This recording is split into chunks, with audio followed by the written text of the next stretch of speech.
Kasih itu memaafkan, kasih itu tak pernah dendam, tak simpan kesalahan orang.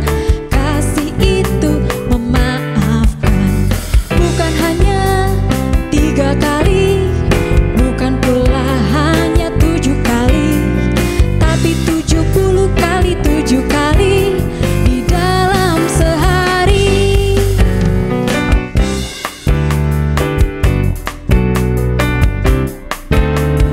Kasih itu memaafkan. Sebelum ibadah, mari kita perkatakan Mazmur 91 dengan iman. Orang yang duduk dalam lindungan yang maha tinggi dan bermalam dalam naungan yang maha kuasa akan berkata kepada Tuhan, tempat perlindunganku dan kubu pertahananku, Allahku yang kupercayai. Sungguh dialah yang akan melepaskan engkau dari jerat menangkap burung, dari penyakit sampar yang busuk. Dengan kepaknya ia akan melindungi engkau, di bawah sayapnya engkau akan berlindung. Kesetiaannya ialah perisai dan pagar tembok. Engkau tak usah takut terhadap kedahsyatan malam, terhadap panah yang terbang di waktu siang, terhadap penyakit sampar yang berjalan di dalam gelap, terhadap penyakit menular yang mengamuk di waktu petang. Walau 1000 orang rebah di sisimu dan 10.000 di sebelah kananmu, tetapi itu tidak akan menimpamu. Engkau hanya menontonnya dengan matamu sendiri dan melihat pembalasan terhadap orang-orang fasik.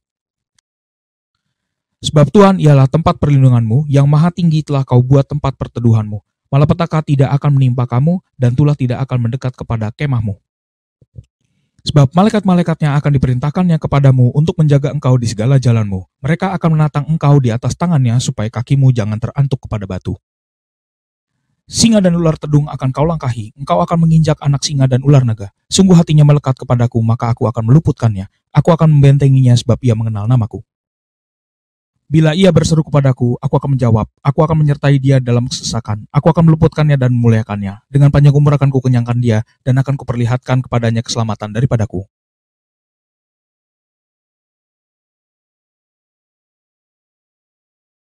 Berkati bangsa dan negara kami Tuhan yang sedang dilanda virus COVID-19 Tuhan. Kau berkati Indonesia Tuhan supaya bisa terlepas dari virus COVID-19 Tuhan, dan Kau beri kebijakan kepada pemimpin-pemimpin Indonesia Tuhan, dari yang terendah sampai yang teratas Tuhan. Kau berkati mereka Tuhan, berikan mereka hikmat kebijakan Tuhan supaya mereka bisa melepaskan Indonesia dari COVID-19 ini Tuhan. Dan juga Tuhan berkati Presiden kami Tuhan, Bapak Joko Widodo Tuhan. Berkati Pak Joko Widodo Tuhan supaya dia dapat memimpin negara ini dengan baik Tuhan, hanya dalam kehendak-Mu Tuhan. Dan juga Tuhan berkati Indonesia Tuhan yang sedang dilanda krisis ekonomi karena COVID-19 Tuhan. Kau berkati Indonesia Tuhan, lepaskanlah dari krisis ekonomi Tuhan, supaya Indonesia bisa kembali sejahtera Tuhan, hanya di dalam tangan-Mu Tuhan. Terima kasih Tuhan, haleluya, amin.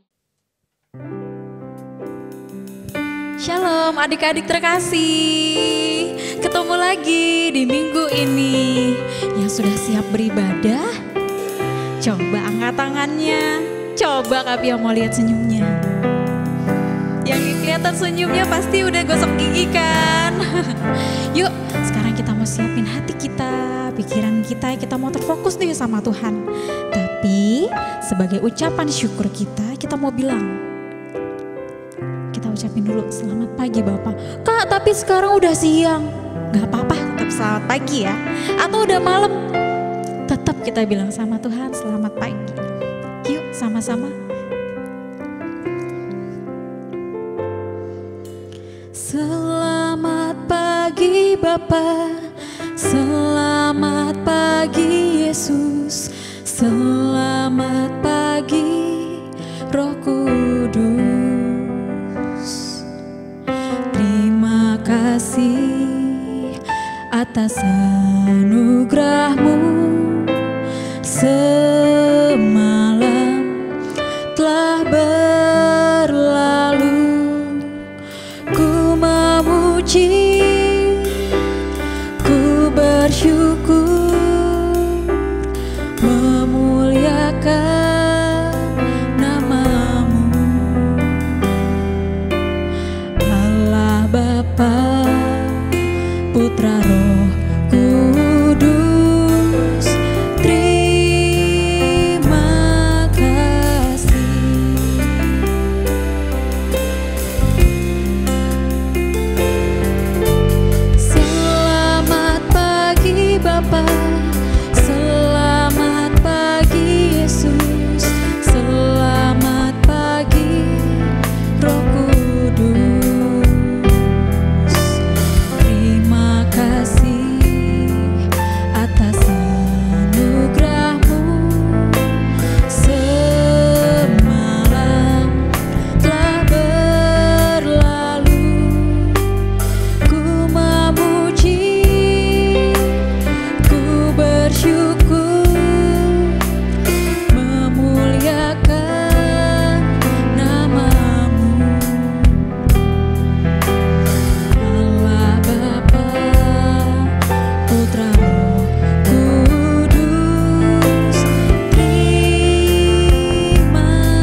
kami mengucap syukur Tuhan.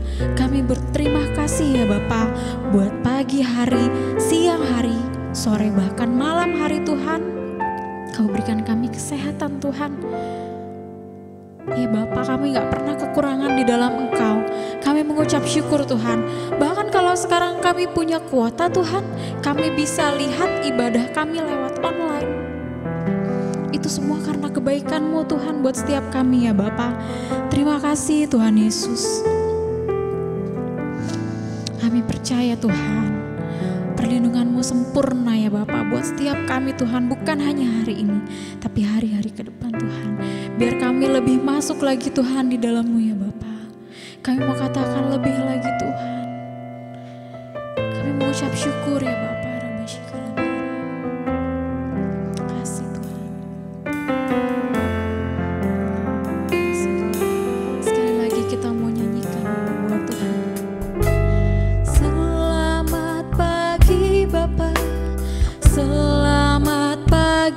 Yesus, selamat pagi Roh Kudus. Terima kasih atas anugerah-Mu. Semalam telah berlalu, ku memuji, ku bersyukur,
Putra Roh Kudus, terima kasih. Kami berterima kasih. Kami bersyukur Tuhan. Terima kasih Bapa. Haleluya. Kami naikkan sembah bagi nama-Mu Tuhan. Terima kasih Tuhan. Terima kasih ya Bapa, terima kasih Tuhan. Saat ini Tuhan, setiap kami anak-anak-Mu, kami siap Tuhan untuk memuji-Mu Tuhan. Biar Kau Allah yang disenangkan dengan pujian dan penyembahan kami. Terima kasih Tuhan Yesus. Mari sama-sama yang siap memuji nama Tuhan. Sama-sama katakan amin. Haleluya. Enggak cuman kita ngucapin ucapan syukur aja nih buat Tuhan setiap pagi. Tapi ya ingat ya adik-adik, kakak-kakak selalu ngajarin kalau kasihnya Tuhan itu besar banget. Kasih Tuhan itu selalu memaafkan. Gak pernah yang namanya nyimpen dendam. Siapa di sini yang kalau misalnya lagi main sama temennya nakal, terus kitanya kesel. Besok aku mau mukul lagi temenku. Gak boleh ya. Kita diajarkan Tuhan untuk saling mengasihi. Kayak yang satu ini. Ya, yang tahu gerakannya langsung ikutin di rumah.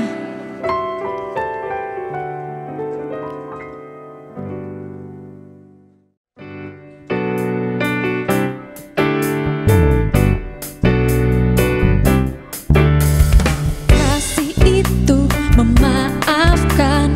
Kasih itu tak pernah dendam, tak simpan kesalahan orang. Kasih itu memaafkan, bukan hanya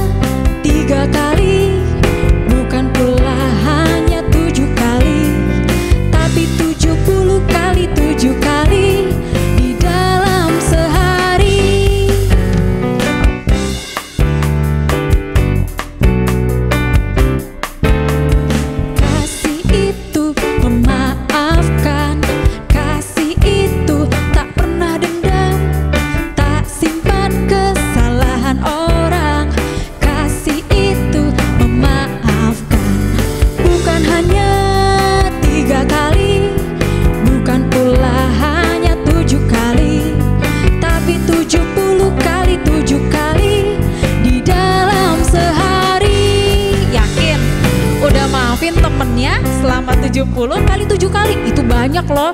Totalnya jadi 490 kali dalam 1 tahun. Salah kan Kak Pia?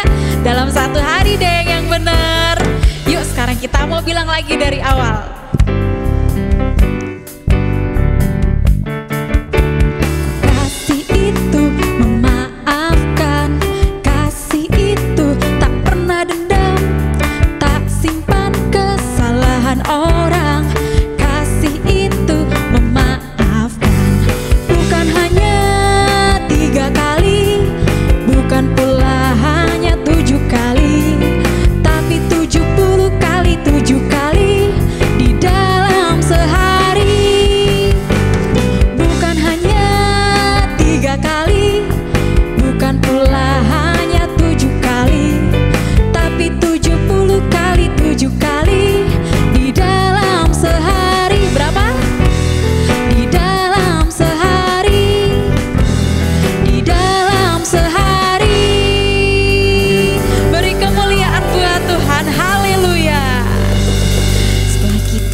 Jangan lupa ini hari Minggu, waktunya kita dengerin firman. Kita duduk diam, buka Alkitabnya, jangan ngobrol, jangan makan ya selama dengerin firman. Yuk mari siapin hati dan pikiran kita untuk terfokus sama Tuhan. Kasih Tuhan. Rabbi syikara laba ya rabbi rabbi. Kira bala bala bala bala bala ya rabbi ya rabbi ya rabbi ya rabbi ya rabbi. Kita minta Roh Kudus untuk memenuhi setiap kita. Kakak yakin gak cuman kakak aja yang rindu, tapi adik-adik di rumah juga pasti rindu banget dijamah sama Tuhan.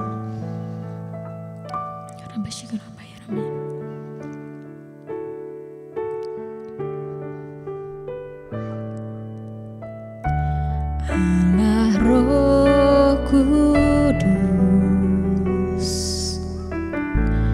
penuhi kami, ku rindu Kau selalu dalam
siap mendengarkan firman-Mu. Biar firman yang disampaikan oleh hamba-Mu Tuhan boleh kami terima ya Bapa, dan kami boleh berbuah di dalam Engkau. Terima kasih Tuhan Yesus, kami anak-anak-Mu siap mendengar firman Tuhan. Yang siap sama-sama katakan, amin.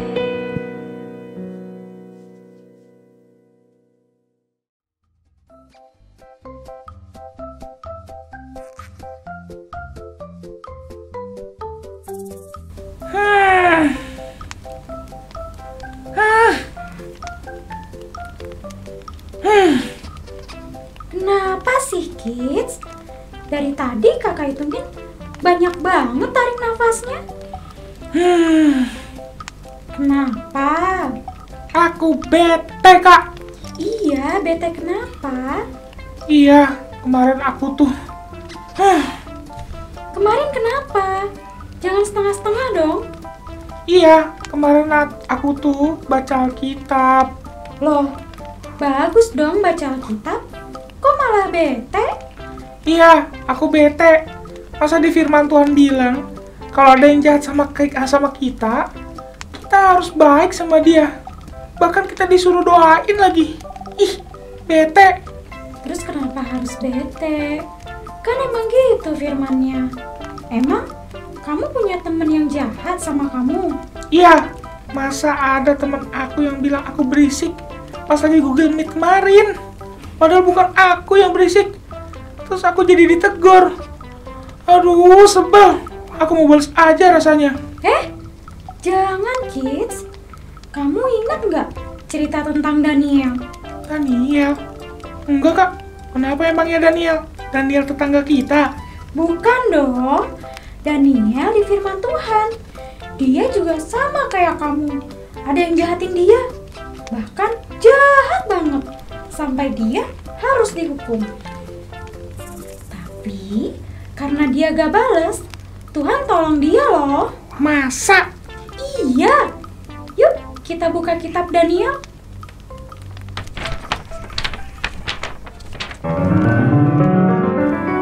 Shalom adik-adik, hari ini kita ketemu lagi untuk mendengarkan firman Tuhan. Kita mau belajar tentang satu tokoh namanya Bapak Daniel. Dia mau melawan hal-hal yang tidak baik, melawan orang-orang yang berniat jahat sama dia. Mau dengar ceritanya? Yuk kita simak ceritanya. Nah, lihat gambarnya. Pada saat itu ada seorang raja yang memerintah. Namanya Raja Darius. Nah, Raja Darius ini adalah raja yang besar. Dia memerintah di banyak daerah. Nah, tapi pada saat itu Raja Darius sayang sekali sama Daniel. Kenapa? Karena Daniel adalah orang yang jujur, orang yang baik, pekerjaannya selalu benar. Apa yang dikasih sama dia pekerjaan selalu dikerjain dengan baik, good. Nah, makanya raja sayang sama Daniel. Tapi ada orang-orang loh yang gak suka sama Daniel. Mereka iri, mereka sebel. Kok Daniel disayangnya sama raja? Sebel. Wah, mereka iri. Padahal gak boleh ya iri, tapi mereka iri sama Daniel. Akhirnya orang-orang yang gak suka sama Daniel, mereka berkumpul. Mereka janjian, yuk kita cari kesalahannya Daniel. Oh iya boleh. Akhirnya mereka cari-cari pekerjaan yang gak baik. Gak ada. Semuanya benar. Mereka cari-cari lagi. Aduh, kok gak ada ya? Mereka mulai bingung. Apa yang salah dari Daniel? Dia benar, pekerjaannya jujur. Apa ya? Tiba-tiba mereka ingat, Daniel itu selalu berdoa sama Tuhannya. Yaudah, kita buat aja itu menjadi pelanggaran. Nah, mereka punya rencana yang jahat buat Daniel. Akhirnya mereka datang kepada raja. Wahai raja, engkau raja yang agung, raja yang besar. Wah, rajanya dipuji sama orang-orang ini. Terus mereka bilang gini, baiklah, raja buat peraturan bahwa siapapun yang dalam 30 hari ini, dalam 1 bulan ini, tidak boleh menyembah siapapun, Allah manapun, apapun selain daripada tuanku raja. Wah, lalu raja mendengarkan. Oh iya, boleh, kata rajanya seperti itu. Akhirnya dibuat ketetapan. Wah, mereka orang-orang yang jahat mulai senang. Setelah itu Daniel dengar, aduh, dibuat ketetapan. Tapi itu tidak membuat Daniel tidak mau berdoa. Daniel tetap berdoa sama Tuhan. Lalu apa yang terjadi dong? Daniel ketahuan waktu Daniel berdoa sama Tuhan. Padahal ada peraturan yang dibuat, tidak boleh menyembah Allah manapun kecuali tuanku raja. Nah, akhirnya orang-orang yang jahat ini datang sama raja. Mereka datang kepada raja. Tuanku raja, didapati satu orang yang tidak menyembah tuanku. Namanya Daniel. Wah, Raja Darius kaget karena Raja Darius sayang sama Daniel. Akhirnya Raja Darius berpikir, bagaimana kalau peraturan ini dihapus? Tapi ternyata tidak bisa. Ketetapan raja tidak bisa dihapus. Jadi terpaksa Daniel harus tetap ditangkap untuk dilempar ke dalam gua singa. Dan Daniel ditangkap lalu dibawa. Raja sedih waktu melihat Daniel dilempar ke dalam gua singa. Aduh, rajanya sedih. Daniel gimana? Raja gak bisa tidur semalaman. Dia gak mau makan. Dia mikirin Daniel. Padahal Daniel gak bersalah, tapi orang-orang itu jahat. Raja gak bisa tidur.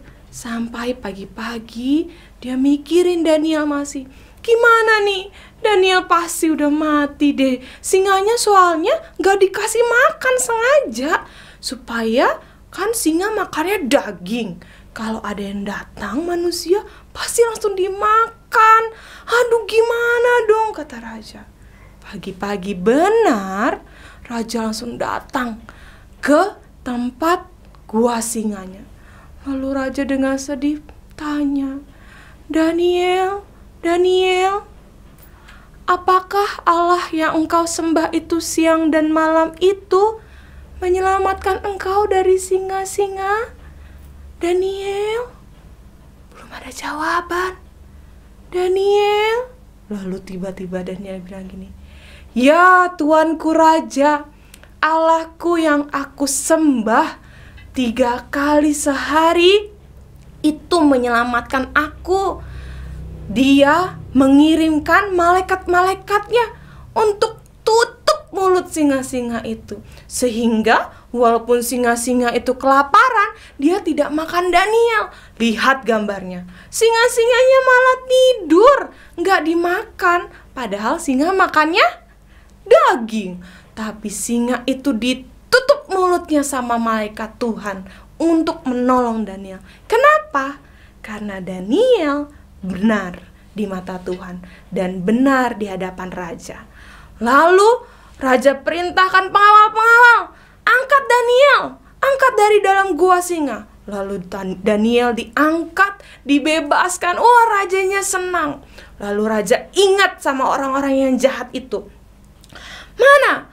Panggil orang-orang yang tadi menyuruh memasukkan Daniel ke gua singa. Masukkan orang-orang itu beserta dengan keluarganya, anaknya, istrinya, lempar ke dalam gua singa. Lalu pengawalnya menangkap mereka, lalu mereka dimasukin. Dan apakah adik-adik tahu? Belum mereka sampai ke dasar gua singa, singa-singa yang kelaparan itu langsung lompat, langsung melahap orang-orang yang jahat. Nah, adik-adik, sekalipun ada orang-orang yang jahat sama kita, ingat, kita harus berbuat yang benar di hadapan Tuhan. Sehingga Tuhan akan menolong kita. Waktu kita benar di hadapan Tuhan, benar di hadapan manusia, melakukan apa yang Tuhan perintahkan. Sekalipun ada orang yang jahat, sekalipun ada orang yang mau punya niat jahat sama kita, Tuhan tetap tolong kita semua. Siapa yang mau hidupnya benar di hadapan Tuhan? Yang mau hidupmu benar bilang, taruh tanganmu di dada, ikuti Kak Anjar. Tuhan, aku mau hidup benar di hadapan Tuhan. Terima kasih Tuhan. Ayo adik-adik, lipat tanganmu, kita mau berdoa. Tuhan Yesus, terima kasih untuk firman-Mu hari ini. Kami mau percaya sama Tuhan. Waktu kami hidup benar di hadapan-Mu, hidup benar di hadapan manusia, sekalipun ada yang jahat, tapi Tuhan yang tetap menolong kami. Terima kasih Tuhan, ini hidup kami serahkan ke dalam tangan-Mu. Hanya dalam nama Tuhan Yesus, kami berdoa. Amin. Shalom teman-teman, Geri mau ajak teman-teman untuk memperkatakan Pentakosta ketiga. Yuk sama-sama kita perkatakan. Ayo kita mulai dalam hitungan ketiga. 1, 2, 3. Pentakosta ketiga artinya pencurahan Roh Kudus terdahsyat di zaman now. Pentakosta ketiga artinya penuaian terbesar dan terakhir. Pentakosta ketiga artinya bangkitnya generasi Yeremia penuh dengan Roh Kudus, cinta Tuhan, dan tidak kompromi dengan dosa, dan siap untuk memenangkan banyak jiwa. Pentakosta ketiga akan dimulai dari Indonesia ke bangsa-bangsa dari timur ke barat sampai ke Yerusalem. Pentakosta ketiga kuasa untuk menyelesaikan amanat agung Tuhan Yesus. Nah teman-teman, jangan lupa ya, kita ada di Pentakosta ketiga. Shalom adik-adik Kista Army. Mari angkat tanganmu dan terima berkat dari Tuhan Yesus. Tuhan memberkatimu dan melindungimu. Tuhan menyinari kau dengan wajah-Nya dan memberikan kau kasih karunia. Tuhan menghadapkan wajah-Nya kepadamu dan memberikan kau damai sejahtera. Terimalah berkat yang berlimpah-limpah yang datang dari Bapa di sorga, kasih daripada Tuhan Yesus, kuasa dan pengurapan daripada Roh Kudus pada tercurah menyertaimu, memberkatimu. Mulai saat ini sampai Maranatha, Tuhan Yesus datang yang kedua kalinya. Mari yang percaya dan terima berkat Tuhan, sama-sama katakan amin. Tuhan Yesus memberkati. Sampai ketemu lagi minggu berikutnya.